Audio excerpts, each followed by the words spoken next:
Assalamualaikum warahmatullahi wabarakatuh.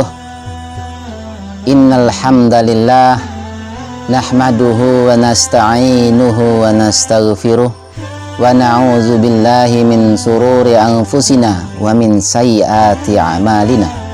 May yahdihillahu fala mudhillalah wa may yudlilhu fala hadiyalah.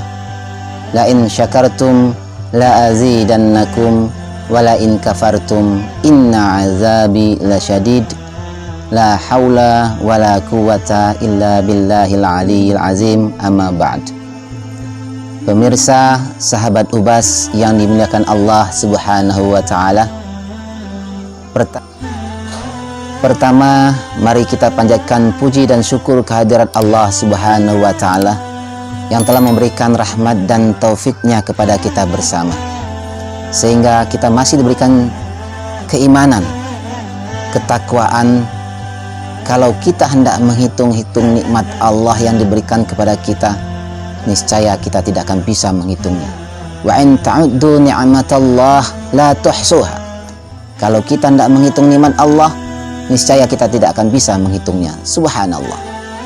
Dari bangun tidur, kita sudah bisa bernapas dengan enak, sudah bisa berjalan, pergi ke hamam, ke kamar mandi, sudah bisa untuk ngambil udhu, pergi sholat subuh dengan segar, tegar. Ini nikmat yang luar biasa.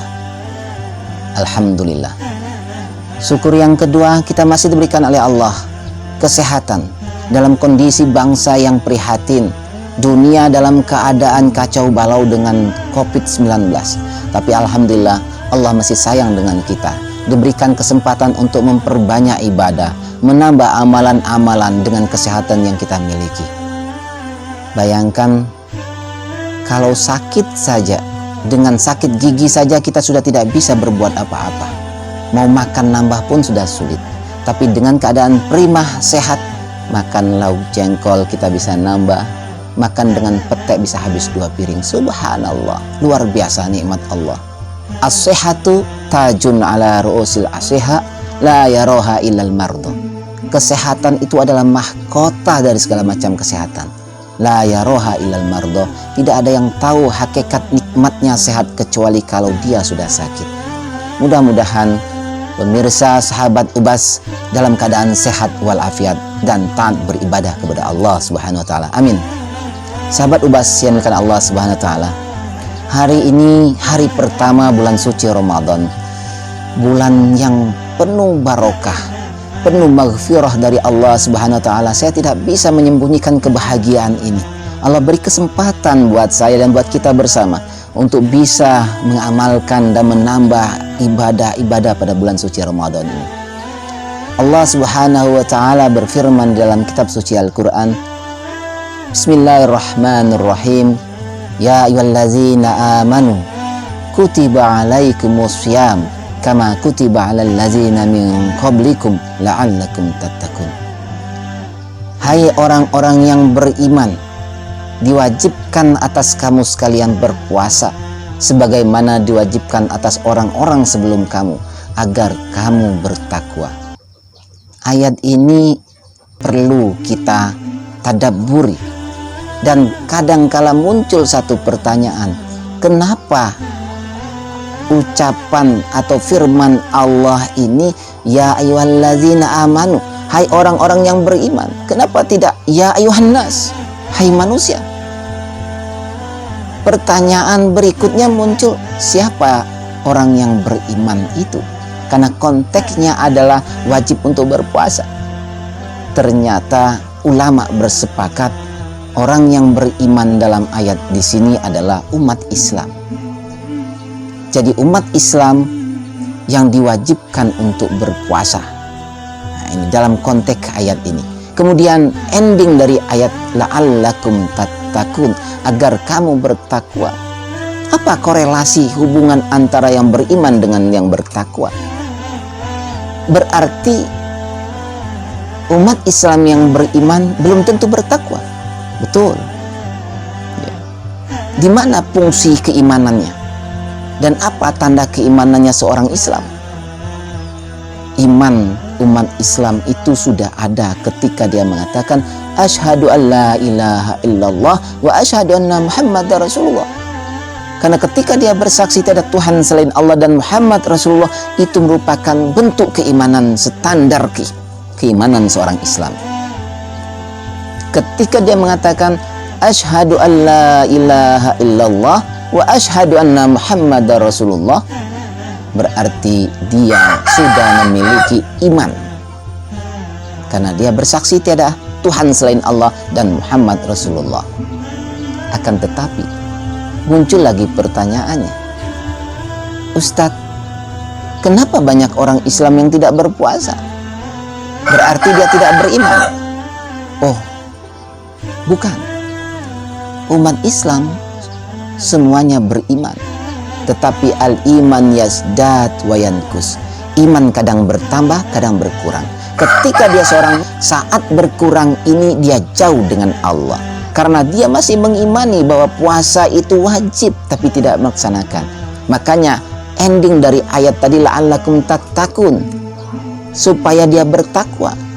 Karena proses dalam ibadah puasa ini membentuk kepribadian, membentuk akhlak, membentuk moral. Bertakwa dalam Islam adalah melaksanakan seluruh perintah Allah dan meninggalkan semua larangannya. Itu namanya bertakwa. Kalau hanya mengimani, baru sebatas iman standarnya, mengimani tapi belum melaksanakan, belum menggapai ketakwaan. Pemirsa, sahabat Ubas yang dimuliakan Allah Subhanahu wa taala. Bulan puasa, pertanyaan lagi muncul, ya Ustadz, ini bulan puasa, tapi kenapa masih banyak orang Islam yang berpuasa tapi juga masih berbicara tentang aib orang lain, tapi masih juga mau mendengarkan cerita-cerita yang negatif? Rasulullah SAW mengingatkan kita dalam hadis, rubba shaimin laisa lahu min siyamihi ilal ju' wal atas. Berapa banyak orang yang berpuasa yang hanya mendapatkan nilai haus dan dahaga saja. Artinya puasa jojong, maksiat jojong, tidak bernilai puasanya. Na'udzubillah min zalik. Pemirsa, sahabat Ubas yang dimuliakan Allah Subhanahu wa taala. Oleh karena itu, Islam ini sangat sempurna, memikirkan semua aspek kehidupan. Dalam berpuasa pun dipikirkan dalam Islam, supaya mereka-mereka yang berpuasa dalam keadaan prima, sehat. Maka Rasulullah SAW mengatakan di dalam hadisnya, tasahharu fa inna fis sahuri barokah. Ini satu indikasi. Hendaklah kamu makan sahur, sesungguhnya di dalam makan sahur itu terdapat keberkahan. Satu, keberkahan. Bukan masalah kenyang atau tidak kenyang, tapi makan sahur yang ada di dalamnya nilai keberkahan. Subhanallah. Ya. Yang kedua, Rasulullah SAW bersabda juga di dalam hadis muttafaqun alaih, la yazalun nasu bi khairin ma'ajalul fitrah wa akhirus sahur.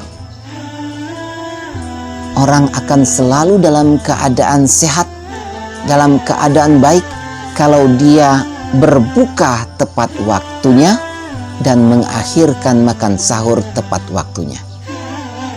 Ini Islam memperhatikan kesehatan supaya yang berpuasa ini prima.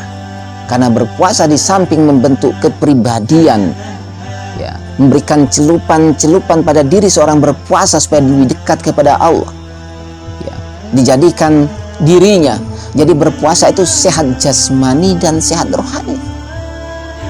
Jasmaninya sehat karena makannya teratur, dia berikan waktu istirahat mesin yang ada dalam perut kita dalam mengelola makanan, kemudian dia makan tepat waktu dengan tidak berlebih-lebihan, sehat. Maka di dalam hadis yang lain disebutkan, man shoma ramadhana imanan wahtisaban ghufira lahu ma taqaddama min dzambi. Barang siapa yang berpuasa pada bulan suci Ramadan dengan keimanan, keyakinan, wahtisaban dan mengharapkan ridha Allah Subhanahu wa taala, ghufira lahu ma taqaddama min zambi, akan diampuni dosa-dosa dia 1 tahun yang telah lewat. Subhanallah, betapa rohimnya Allah. Tetapi ulama berpendapat dosa yang diampuni adalah dosa-dosa kecil, bukan dosa-dosa besar. Pemirsa, sahabat Ubas yang dimuliakan Allah Subhanahu wa taala.